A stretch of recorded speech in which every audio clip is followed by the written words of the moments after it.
Muito bom dia a todos. Estamos começando mais um webinar da Edgewall. Meu nome é Rodrigo Lobo, sou CEO da Edgewall. Hoje aqui a gente tem um convidado bastante especial, Pedro Bicudo, do ISG, que vai falar do mercado de Private e Hybrid Cloud e tendências. Logo na sequência, o Mauro vai falar um pouco do que a Edgewall tem feito e contribuído nesse tema. E acho que é isso. Assim, acho que mensagem aqui, né, não deixem de fazer as perguntas, tá? A gente vai abrir para perguntas e a gente vai responder ao final do webinar. Então, eu vou fazer as perguntas aqui para o Mauro e para o Bicudo. Todas que vocês fizerem aqui, tem uma área aqui para vocês fazerem as perguntas. Bom, não vou contextualizar nada, tudo que eu falar agora vai ser um spoiler, então eu vou deixar aqui, já vou passar a bola aqui pro Pedro Bicudo. É com você, Pedro.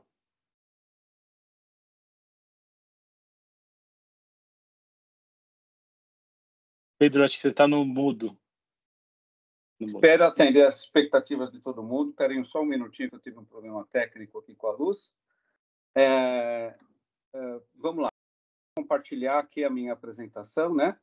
Um segundinho para a gente compartilhar. E a gente vai falar sobre as tendências que a gente observa no mercado brasileiro. A gente faz um estudo de Private Hybrid Cloud, né, nuvem híbrida no Brasil, há 7 anos já. Então, todos os anos a gente acompanha a evolução do mercado, a gente identifica quais são as principais tendências. Algumas se repetem de um ano para o outro, outras são novidade a cada ano. O mercado é bastante dinâmico e a gente vê essa evolução ao longo do tempo. Eu tenho mais de 40 anos de experiência na área de TI. Nos últimos quase 30 anos, vou envolvido na análise de fornecedores e aconselhamento para clientes na escolha de soluções.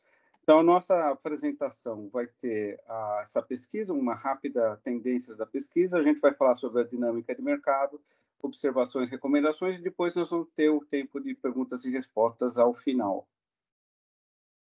A ISG é o parceiro que ajuda os clientes a tomar essas decisões. É uma empresa 100% voltada para a intermediação de outsourcing entre ajudar os clientes a escolher os fornecedores e ajudar os fornecedores a escolher o seu melhor mercado, a posicionar melhor os seus produtos. Ela é uma empresa global, então os resultados que a gente apresenta estão alinhados com a tendência global do mercado de outsourcing e principalmente aqui no mercado de nuvem híbrida, e a gente faz a avaliação do hyperscalers também. É totalmente alinhado a um estudo global que tem uma apresentação local para cada para a gente avaliar as realidades dentro de cada mercado. Então, algo que a gente já apresentou no ano passado, que é relativo à configuração, o que é uma nuvem híbrida? Então, a gente primeiro começou, há mais de 10 anos, quando se começou a falar sobre a nuvem híbrida, era um posicionamento em que seria o data center do cliente conectado com uma nuvem pública, e isso daria essa configuração de nuvem híbrida. O data center do cliente já poderia estar utilizando hosting, já poderia estar em colocation, mas o fato é que é uma nuvem privada conectada com uma nuvem pública, deu origem ao nome de nuvem híbrida.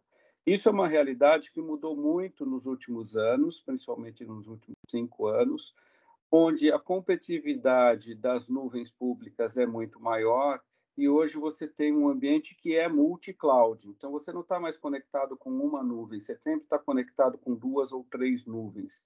As nossas estatísticas mostram que a grande maioria dos clientes são multi-cloud. E você também não conseguiu desconectar totalmente o seu data center privado, mas cresceu muito o uso de managed hosting e de colocation. Então, tudo muda para o que vocês estão vendo na direita, uma arquitetura que é distribuída. E o Edge Computing vem somar a essa distribuição.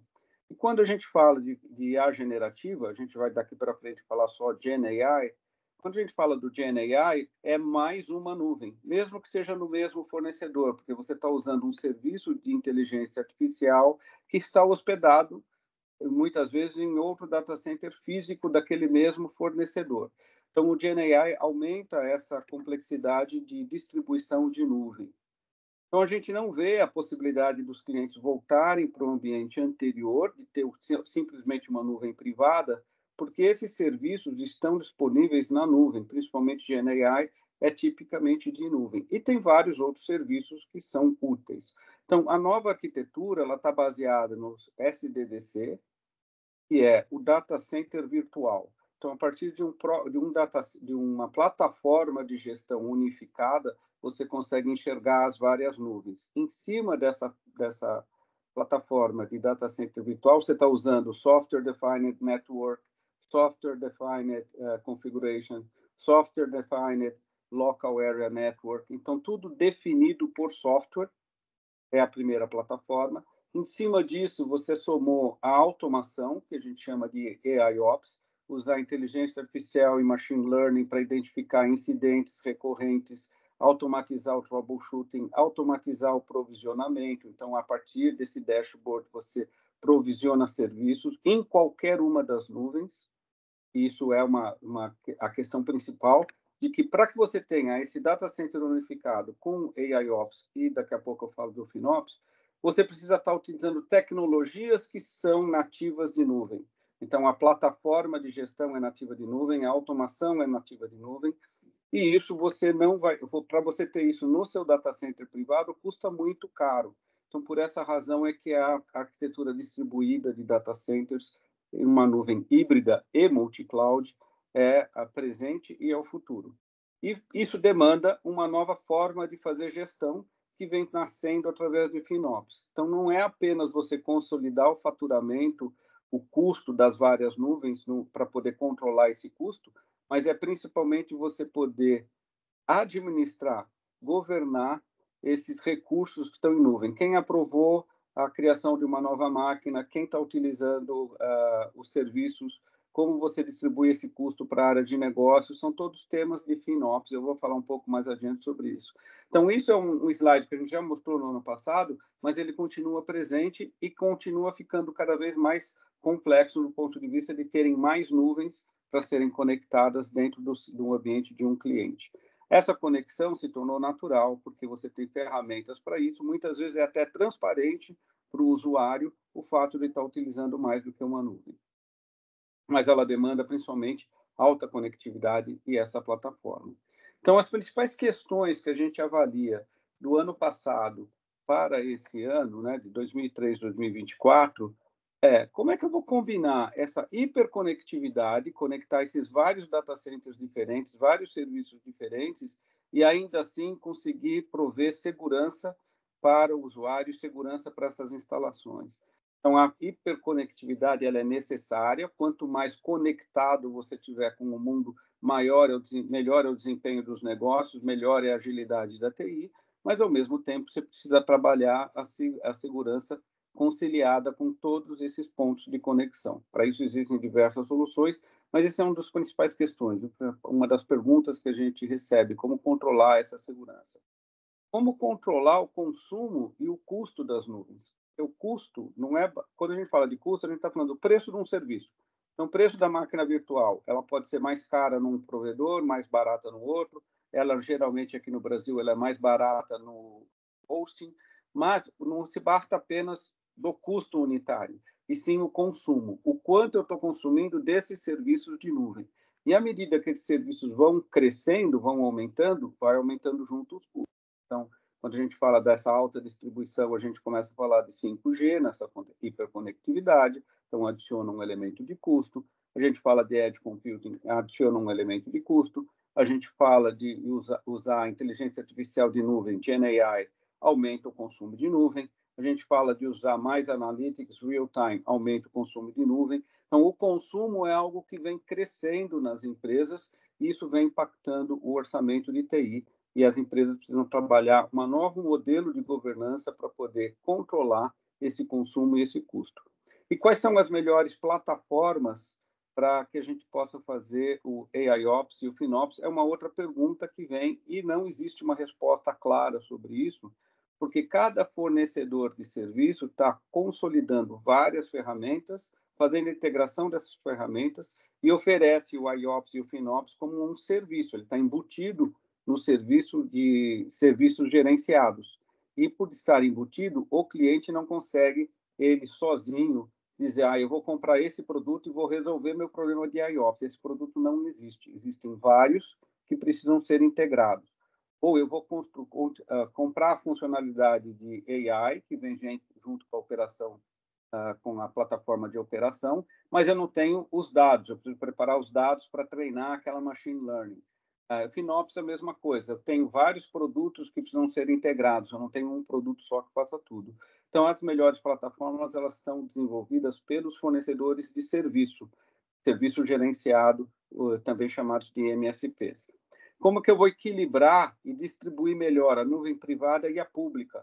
Porque tem um impacto de custo, tem um impacto de serviço, mas também tem um impacto de segurança, também tem um impacto de privacidade dos dados. Então, esse tema está ficando bastante complexo. A gente começa a ouvir falar de nuvem soberana e qual é esse impacto dentro de nuvem pública. E como que eu vou preparar essa infraestrutura para a GenAI? GenAI vai consumir muitos recursos computacionais. Ela vai ficar cada vez mais barata, tem que ficar mais barata, senão não vai ser útil. Uma GenAI que não seja barata não é útil. Mas o consumo, justamente por ela ser barata e ser amplamente divulgada e disponibilizada, ela vai demandar uma infraestrutura muito mais robusta do que nós temos hoje. Então, existem já grandes investimentos em data centers para acomodar as GPUs, os NVIDIAs da vida, que têm que ocupar um grande espaço e consomem muita eletricidade.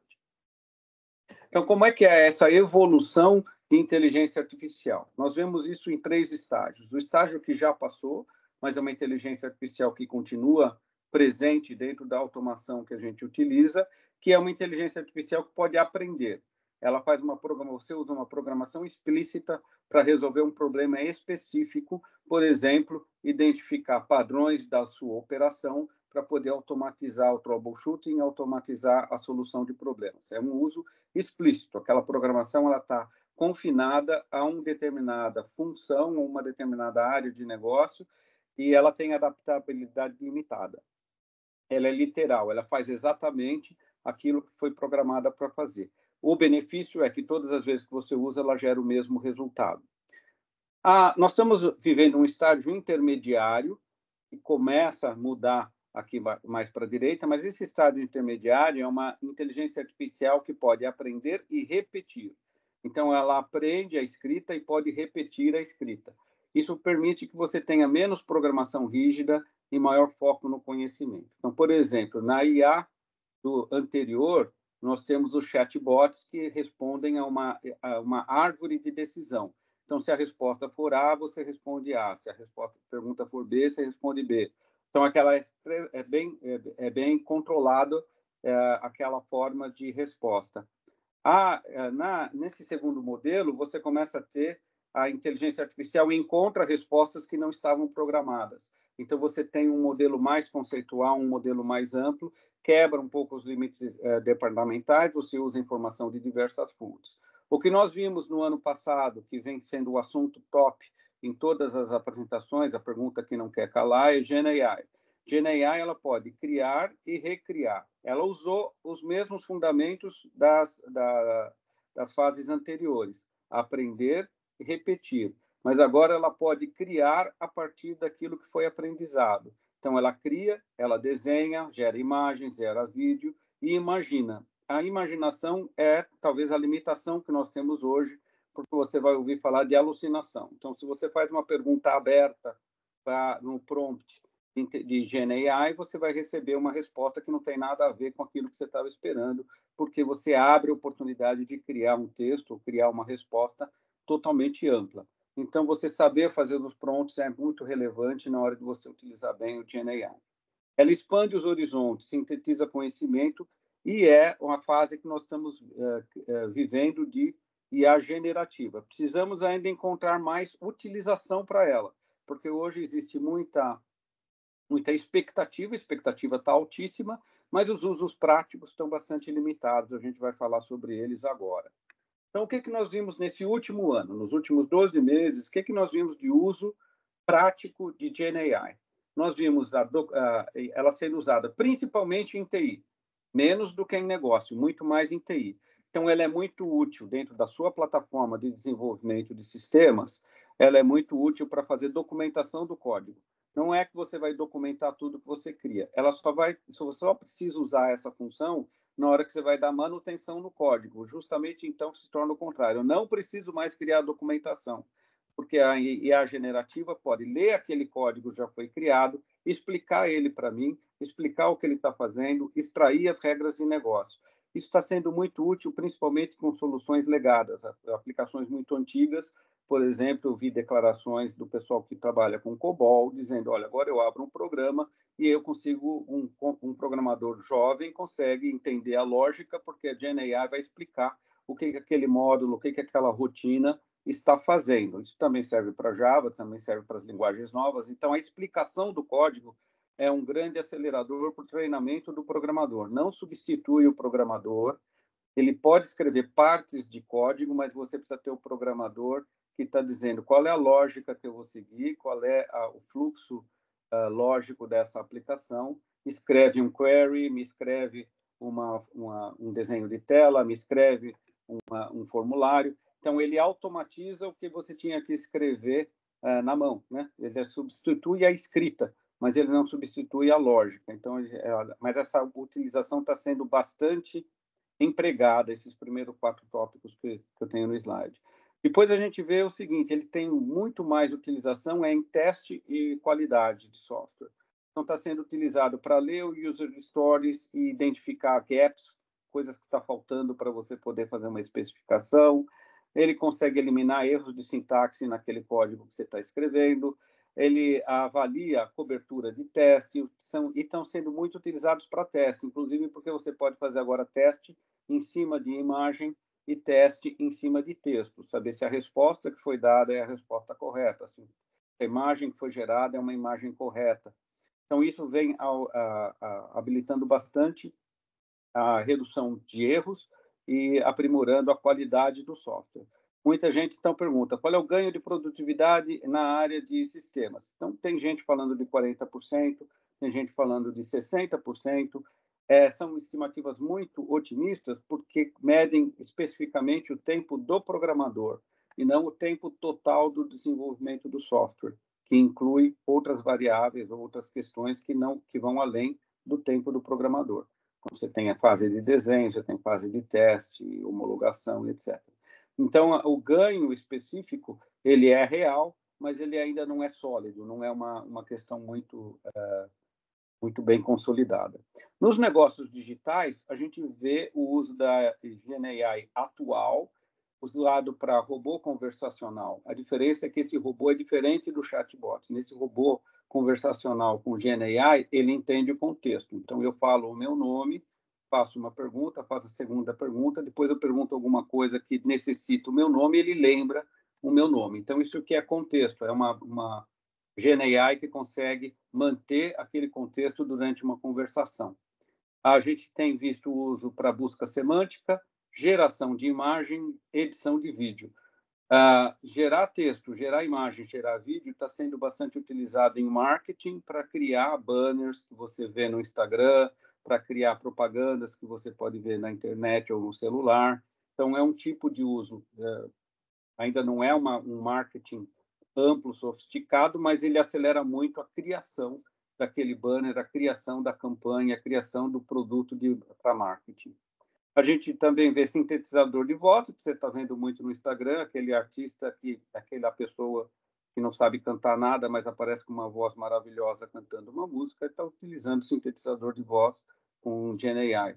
O deepfake, a gente já viu vários também nessas ilustrações, mas ele está começando a ser experimentado com uso autorizado. Então, eu vou gravar um artista uma vez só, e vou fazer 5 propagandas diferentes com o mesmo artista, pagando ele pelas 5 aparições, mas quem vai fazer a imagem, quem vai fazer o vídeo é a tecnologia de deepfake, a GenAI criando aquele vídeo, em vez de ter que gravar 5 vezes diferentes.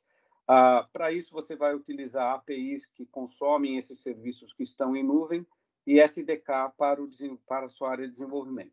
Tudo isso é muito bacana, mas GenAI necessita de muitas GPUs e hoje existe uma falta de capacidade de produção dessas GPUs. Então, existem vários provedores de nuvem alinhados ali, esperando chegarem as GPUs para poder ampliar a oferta dos serviços de GenAI. Já existem data centers sendo construídos para isso, existe uma altíssima demanda por GPUs, você consegue ver isso na mídia facilmente. E o maior consumo de nuvem. Qual é a aposta? A aposta é que você só consegue usar GenAI se for em nuvem. Você não consegue você mesmo montar em casa um servidor que vai ter GenAI. Você precisa usar essa solução de nuvem. Isso vai impactar o seu orçamento de TI, isso vai estar demandando um FinOps cada vez mais sofisticado e mais eficaz para saber, eu estou usando bem essa inteligência artificial, eu vou conseguir suprir as necessidades do negócio? E isso vai te levar para decisões de arquitetura, de infraestrutura.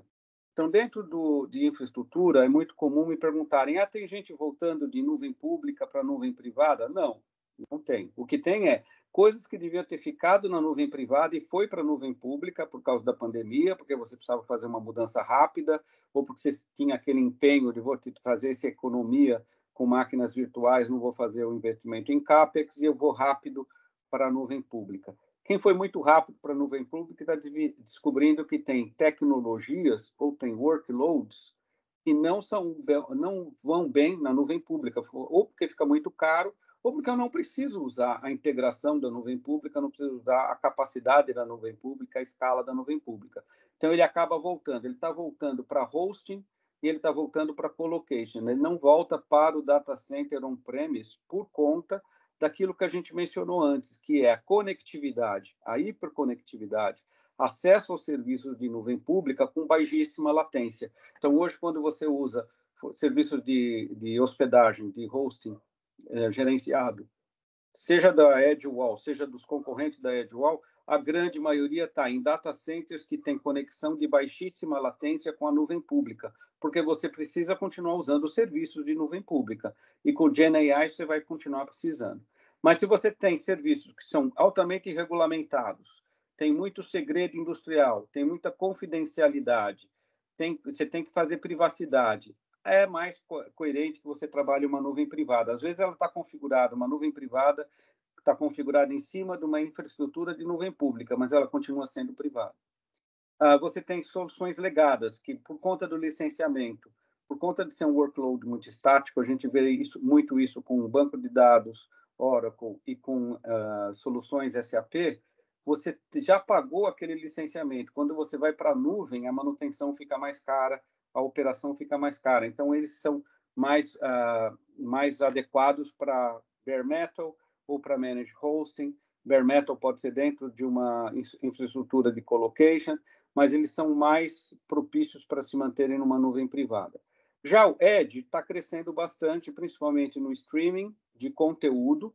Não é só um streaming de games, mas é streaming também de vídeo, streaming de músicas, etc. Ele precisa estar perto do consumidor por conta da latência de rede. Então, ele tem demandado, são os principais itens que tem demandado a computação em edge computing, é streaming e games. Mas também tem já a demanda por IoT, na industrialização e fazer a integração das fábricas. GenAI vai gerar essa demanda. E no Brasil, a gente tem a questão da distribuição da loja física, os pontos de vendas, o PDV, que em inglês chama POS, precisam estar baixíssima latência, alta resiliência, pertinho do usuário. Me perguntam muitas vezes, isso significa... Eu já tenho esse servidor lá na loja para abastecer os PDVs. Qual é a diferença para Edge? Por que a gente muda o nome para Edge? Porque Edge, eu estou imaginando que você está colocando numa infraestrutura conectada com a tecnologia de nuvem. Pode ser tecnologia de virtualização, tem várias, pode ser Cisco, pode ser VMware, pode ser Nutanix, pode ser AWS Outpost, mas você vai fazer um upgrade desses servidores para um equipamento de alta resiliência, ou seja, ele não para, ele não quebra, mas principalmente ele está conectado na mesma plataforma de gerenciamento de nuvem. Então, quando você faz uma atualização do software, ele automaticamente está atualizado em todos os pontos de venda, em todas as lojas. Você não precisa ficar fazendo rollout e atualização que demoram longos tempos e que tem baixíssima performance. Quando a gente fala de edge, a gente está falando de uma ponta que tem altíssima performance. Essa é a grande diferença. E não é só performance de infraestrutura, não é só o cabo de rede. É uma infraestrutura de alta capacidade por conta dos servidores e por conta do software de gerenciamento dessa infraestrutura que está unificado com a nuvem. Então, edge é diferente do computador remoto que já existiam nas fábricas, que já existiam nas lojas. É uma nova tecnologia. Já se o seu workload é elástico, ele demanda alta escala, ou ele tem uso comum, por exemplo, e-mail, para que você vai manter seu servidor de e-mail dentro de casa se você pode ter ele em nuvem? Por que você vai fazer um site de e-commerce e colocar dentro de casa se ele em nuvem tem uma performance muito maior, tem um desempenho muito melhor? Então, os produtos de uso comum, que são cada vez mais comoditizados, como e-mail, e-commerce, e várias aplicações que são software as a service, vão continuar sendo nuvem, vão continuar estando lá na nuvem.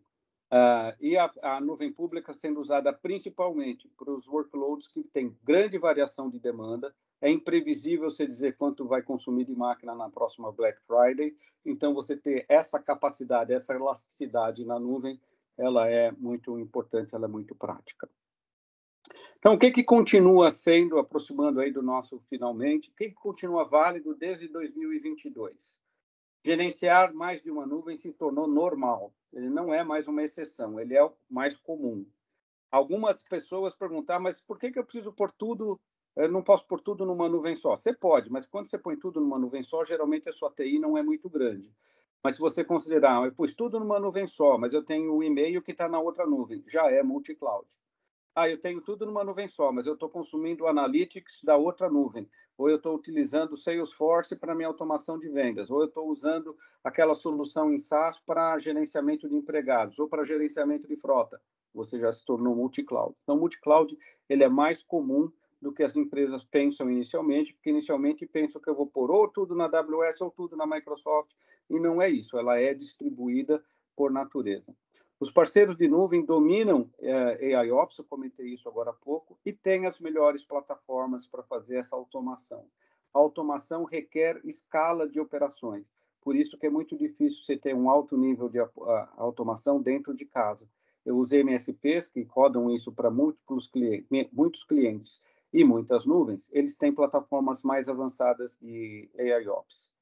A migração geralmente ela é automatizada também. E o que tem de demanda? Existem pessoas, continua existindo uma falta de especialização, falta de pessoal qualificado, principalmente no quê? Em DevOps, infraestrutura como código, containers e GenAI. Então, toda a qualificação para inteligência artificial continua sendo há uma carência de pessoal qualificado para essas tecnologias. Isso faz com que você tenha que recorrer ao outsourcing, porque a pessoa do outsourcing tem mais rapidez para contratar, treinar e certificar as pessoas nessas novas tecnologias.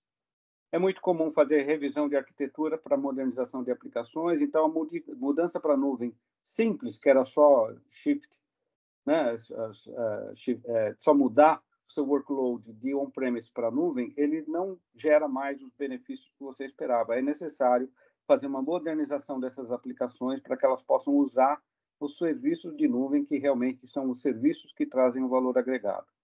Temos um foco maior em especialização, então, em fornecedores se especializando em marketing, especializando em vendas, em analytics, em inteligência artificial. A gente não viu a especialização por nuvem. Então, a nuvem, os fornecedores de nuvem gostariam de dizer, eu tenho uma nuvem especializada para healthcare, né, para saúde, eu tenho uma nuvem especializada para manufatura. Essa especialização não existe em nível de nuvem, existe apenas em nível de parceiros e de tecnologia. Nenhuma nuvem consegue te dar uma solução ponta a ponta para a manufatura, ponta a ponta para o hospital. Não, ela consegue te dar uma plataforma que tem segurança para o hospital, mas ela não consegue te dar todas as especializações.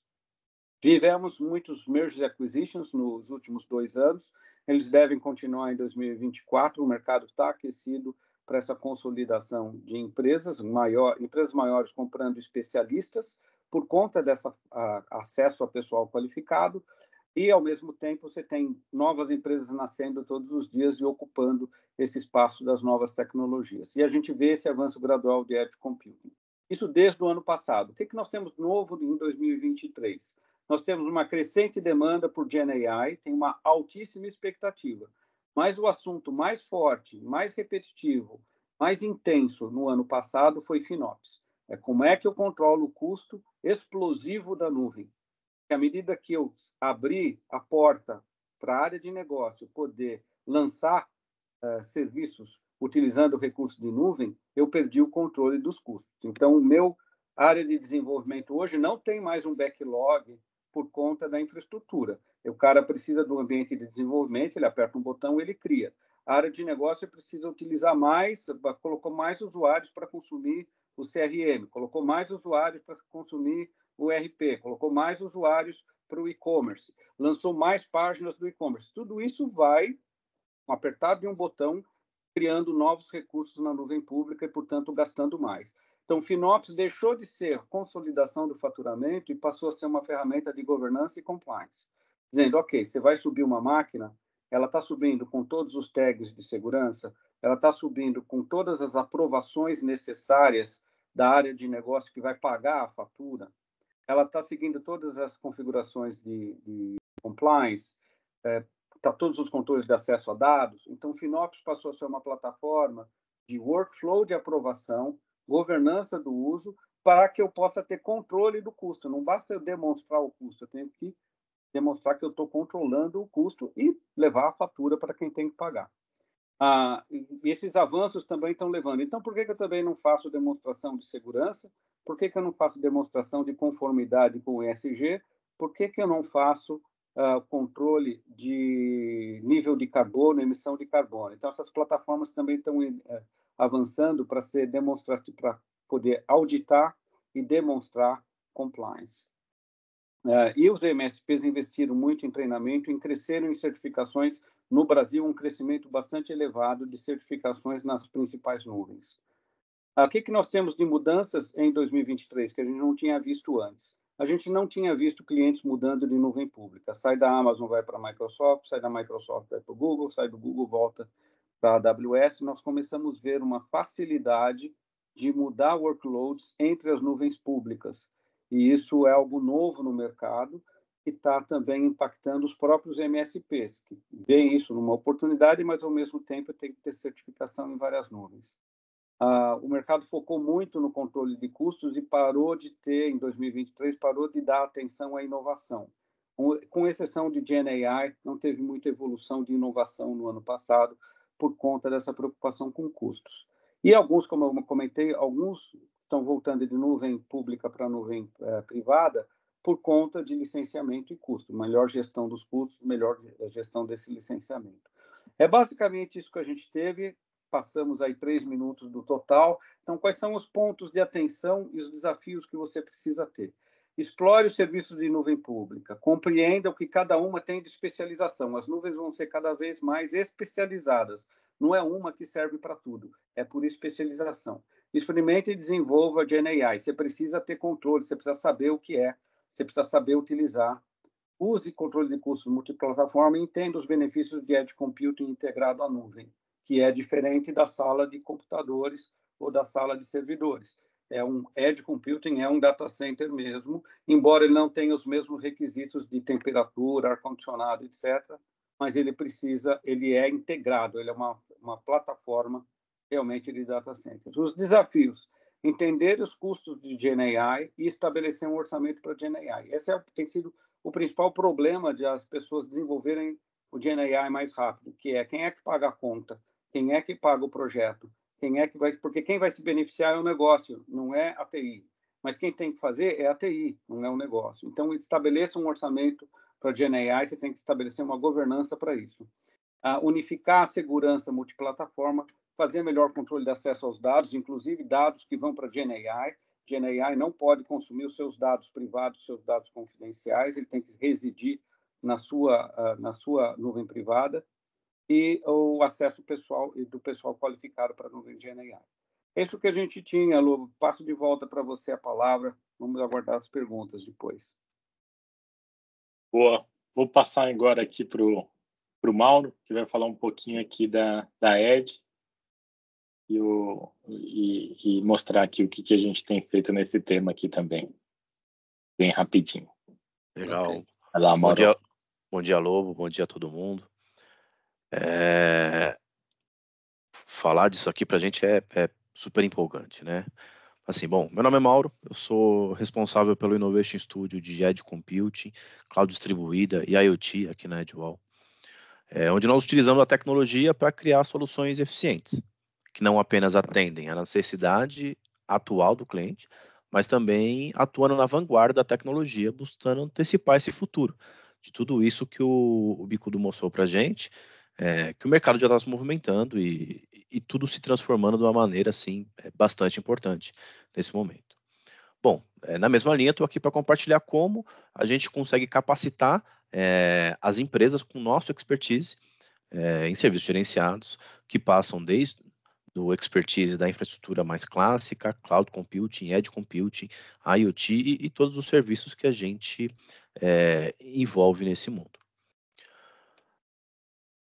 Na Edgewall, nós temos uma estrutura para a gente conseguir enxergar essas matérias de maneira mais específica, que são 6 business units que nós tratamos aqui como Innovation Studios, passando de Edge Computing, Cybersecurity, Virtualization Technology, que tem um papel bastante importante desde o início dessa jornada, Private Networks, IoT, Payment Solutions e AI Operations, que faz parte desse AOps que o Bicudo comentou há pouco, que é bastante importante nessa jornada. Pense num mundo onde cada aspecto da solução empresarial ele é tão resiliente, ele é tão dinâmico e tão seguro quanto possível. Bom, parece quase utópico, mas aqui na Edgewall a gente torna isso uma realidade todo dia. Né? Com a nossa abordagem híbrida nuvem, oferecemos o melhor dos dois mundos, a escalabilidade e eficiência de uma nuvem pública, com a segurança e a personalização de um ambiente de cloud privado. E cada um tem aí a sua característica e a sua necessidade bastante específica. A gente conseguiu consolidar em uma imagem aqui uma jornada híbrida bastante completa, onde a gente consegue enxergar esse mundo novo de conectividade, que não é mais só cabo, não é mais apenas Wi-Fi, né? São coisas que vão permanecer ainda, mas essa impulsão da nova tecnologia, no caso de conectividade com as redes 5G, com as redes 5G privativas, que são algo que começam a ganhar algum volume aqui também do nosso lado, elas demandam um acesso, um volume de dados, um volume de consulta a dados muito intenso. E isso pode gerar problemas, inclusive, na camada de transmissão. Porque eu preciso agora, não posso trafegar todo aquele volume de dados para todo lado, né? Levar aquele dado para uma nuvem pública ou para o meu data center, se fosse o caso. Então, preciso também, contando com esse modelo de edge computing, levar o processamento lá para próximo de onde o dado está sendo gerado, para eu poder ou tratar o dado completamente lá, ou fazer um tratamento inicial desafogando, né, ou tirando a pressão que isso causaria na camada de transmissão também.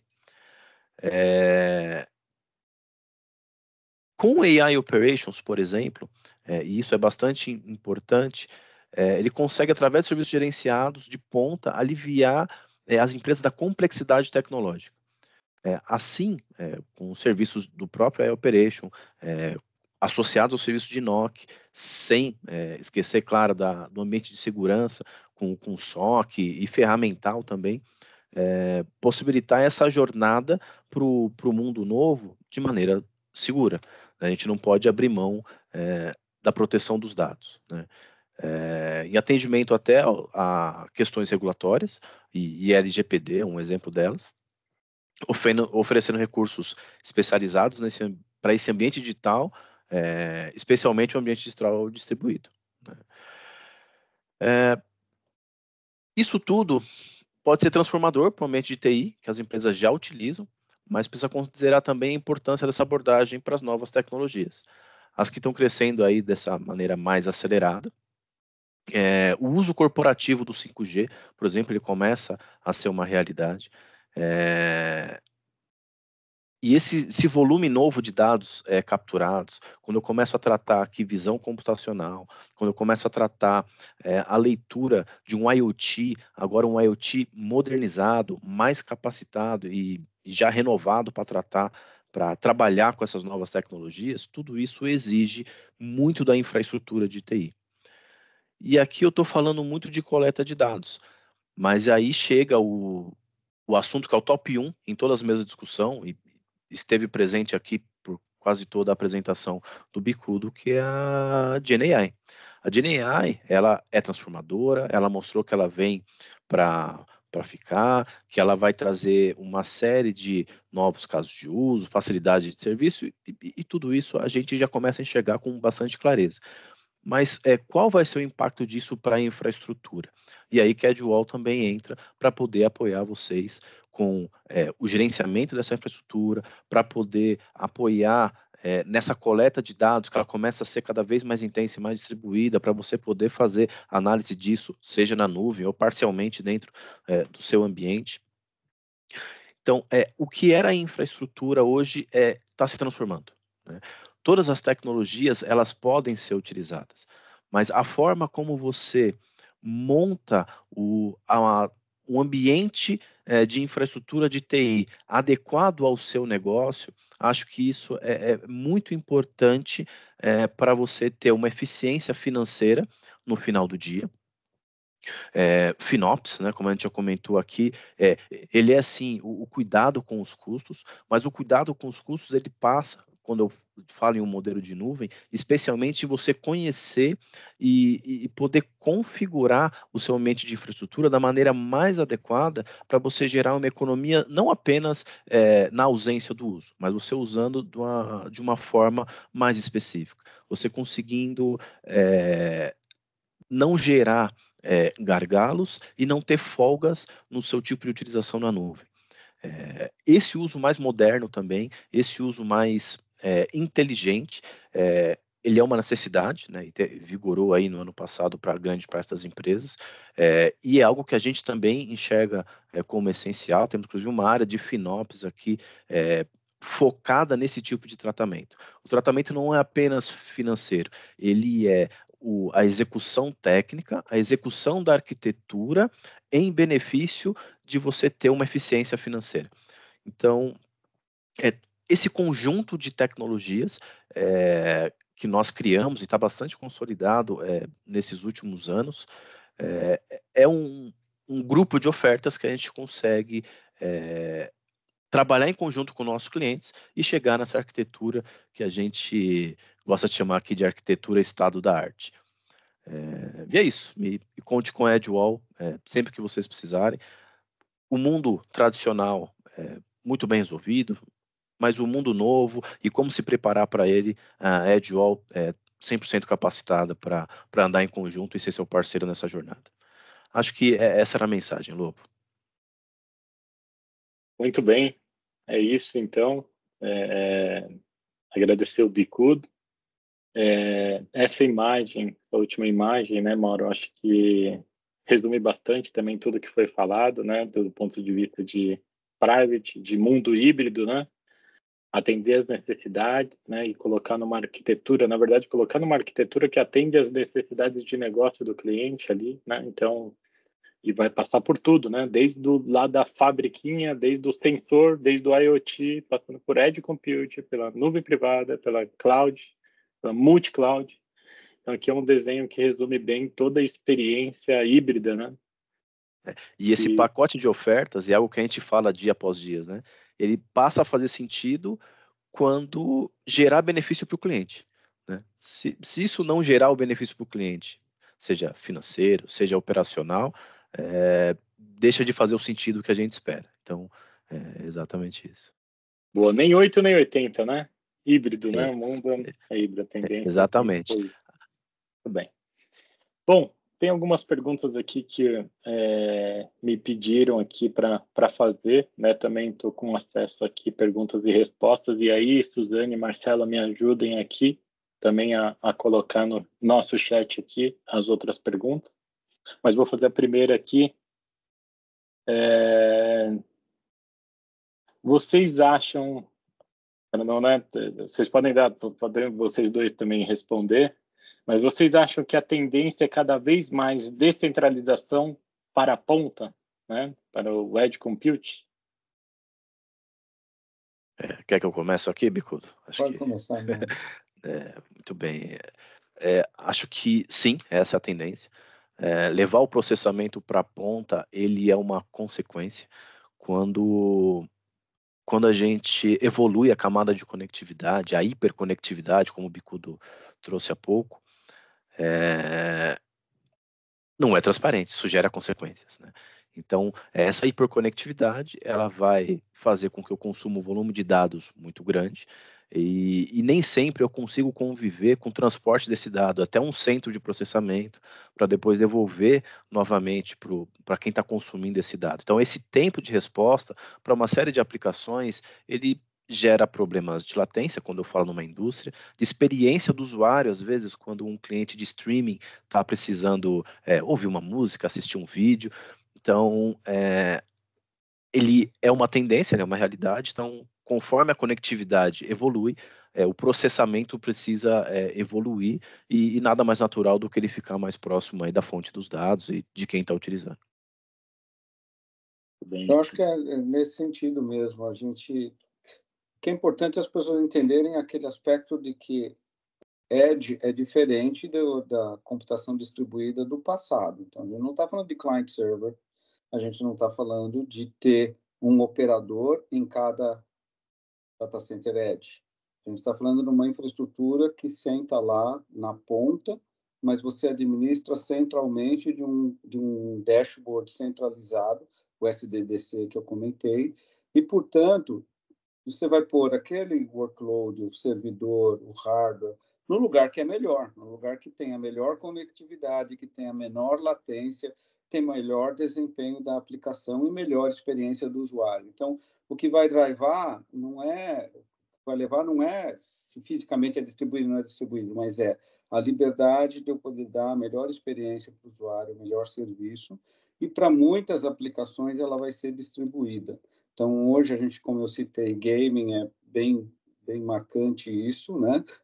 Todo mundo joga online agora, microsegundos faz diferença. Você compra um servidor, você compra uma máquina mais potente para poder ser mais rápido o seu jogo e depois você tem uma internet que não funciona, não dá certo, né? Então, isso também serve para a velocidade de fechar um carrinho do e-commerce, também serve para quanto tempo eu preciso para tomar decisão. Mas, principalmente, para quem GenAI, IA generativa, o carro autônomo, as máquinas que tomam decisão autônoma vão se tornar cada vez mais comuns e elas precisam de baixa latência. Você não pode fazer uma pergunta, vira à direita ou à esquerda e demorar 3 segundos para responder. Tem que te responder na hora, ou tem que te responder antes, né? Tem que ser antes da hora que você tem que virar ou parar o carro. Então, essa demanda por baixa latência já existe hoje, quando a gente usa os GPS, por exemplo, dá para o pessoal lembrar dessa experiência. Não pode falhar, principalmente se você estiver lá no meio de um lugar perigoso, fala, como é que eu saio daqui rápido? Não posso ter um negócio que não funciona.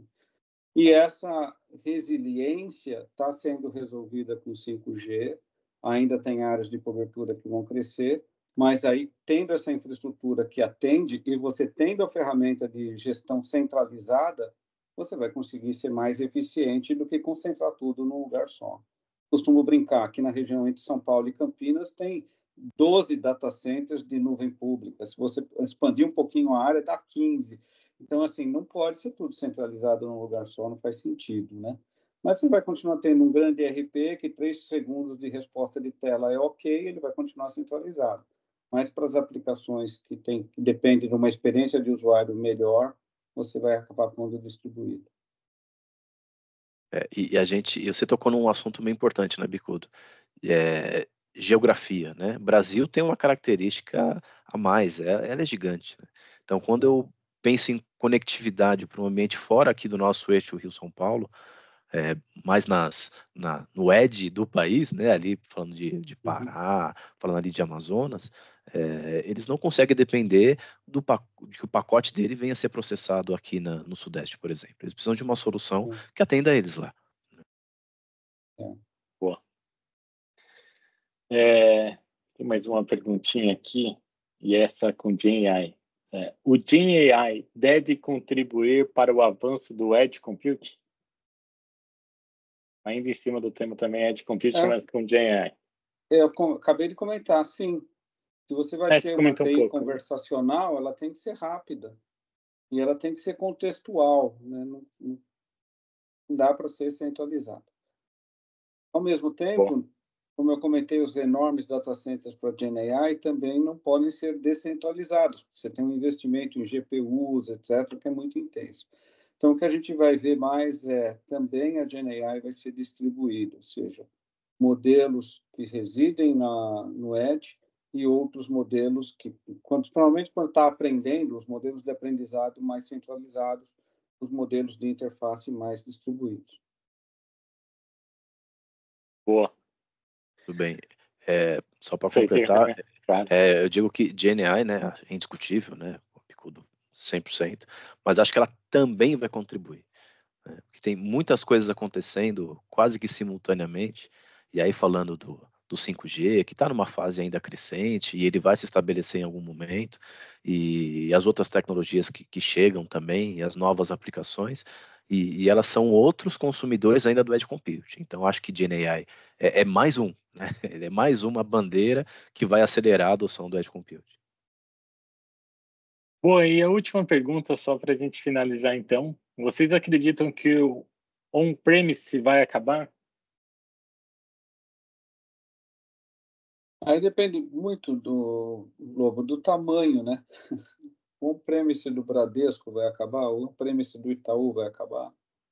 Então, acho que a gente pode copiar a própria resposta do Itaú. Foi, não sei, né? Depende. Vai chegar um ponto que esvaziou tudo e você diz, eu vou continuar com um prédio aqui para fazer o quê? Essa é uma das respostas que o Itaú deu quando fez essa pergunta. Acho que é melhor a gente pensar em evolutivo. Então, o que é o benefício que eu tenho hoje de ir movendo para fora? Agora, se você é uma empresa média, não faz o menor sentido você ter um data center hoje. Você está num prédio comercial e aí você paga um andar inteiro para um data center num prédio comercial, você está jogando dinheiro fora, que é uma infraestrutura muito cara para você manter ali. E os outros aspectos que estão surgindo, o pessoal esquece, mas a pandemia ressaltou muito isso. Resiliência é diferente de disaster recovery, né? Resiliência é eu tenho que conseguir operar essa infraestrutura em qualquer lugar.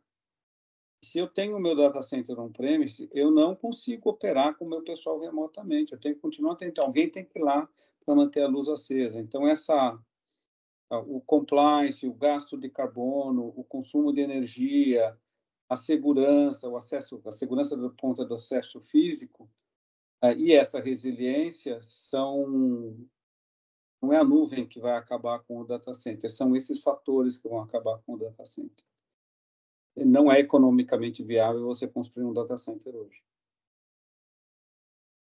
Muito bem, não sei, Mauro, quer? Acabar é um termo bem complexo, mas ele tende a diminuir ao mínimo possível e ao mais eficiente possível. O modelo que nós tínhamos até então de você ter recursos computacionais para segurar um momento de pico, por exemplo, que era uma realidade data center, isso começa a cada dia fazer menos sentido. Então, ele deve reduzir ao menor tamanho possível para empresas que o negócio precisa preservar de alguma maneira e para outros níveis de empresa, como empresas médias, pequenas, empresas que vão iniciar. Acho que ninguém de fato vai construir um data center pensando puramente no enterprise. Acho que vai ser algo construído exclusivamente aí para os hyperscalers e para o que mais vier para atender o público de forma mais massiva. Muito bem, senhores. Esquecer que nós não pode esquecer que o Edge é um tipo de data center, mas quando a gente fala do data center acabar, a gente está falando dos grandes data centers centralizados e não dos locais, e são realidades diferentes. Até porque, ao mesmo tempo, o conceito de Edge Data Center, ele é a contramão disso, né? Ele vai aumentar, né? Vai aumentar, exatamente. Muito bem, senhores. Queria agradecer vocês, Mauro, Bicudo, parabéns aí pela apresentação, pelas explanações, as perguntas aqui também. Falar para todo mundo que está assistindo que esse webinar vai ficar gravado dentro do nosso perfil no YouTube.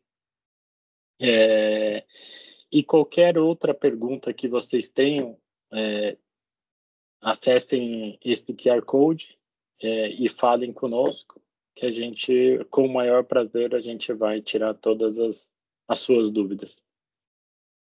Acho que é isso. Obrigado a todos aqui novamente. Obrigado, grande abraço. Até logo. Obrigado, até mais. Tchau, tchau.